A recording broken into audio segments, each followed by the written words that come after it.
حر شعبنا ده. قول لي المكالمه ايه المكالمه؟ المكالمه ايه يا استاذ احمد؟ احنا كل يوم بيجي لي بدل المكالمه 100. اللي عنده مشكله واللي عنده راي وبمشي في الشارع اخد اراء الناس وبسمع الناس وبنشرح لهم وبنصحح لهم المفاهيم. حاجات كتيره يا استاذ احمد. هو انا يا استاذ احمد اللي هقول ان واحد يكلم؟ اولا هذا الاسم غير متواجد. وانا بشكر وبحيي وبأثمن دور الاستاذ ضياء رشوان لانه رد شافي. نعم.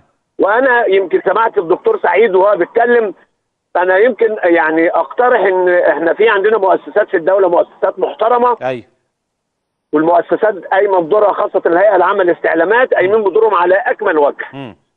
واتحدى لو كان في اسم بهذا الاسم في المخابرات او في امن وطني او في اي حته يا فندم، واي حد يتكلم بنرد عليه ونقول له ونعد له وناخد راي الناس، لكن ما فيش حد بيوجهنا. احنا بنتكلم يا بيه، احنا بنسند اجهزتنا يا فندم، واقفين ورا اجهزتنا يا فندم، عندنا اجهزه محترمه. وده شرف على فكره، شرف وشرف انك بتدافع عن بلدك وعن كل مؤسسات بلدك، شرف. طبعا والواحد اللي ما يعملش كده يبقى زي لسه بتقولها من شويه خيانه يا فندم. يعني العكس كده خيانه. وبعدين يا استاذ احمد احنا يعني بنحترم بلدنا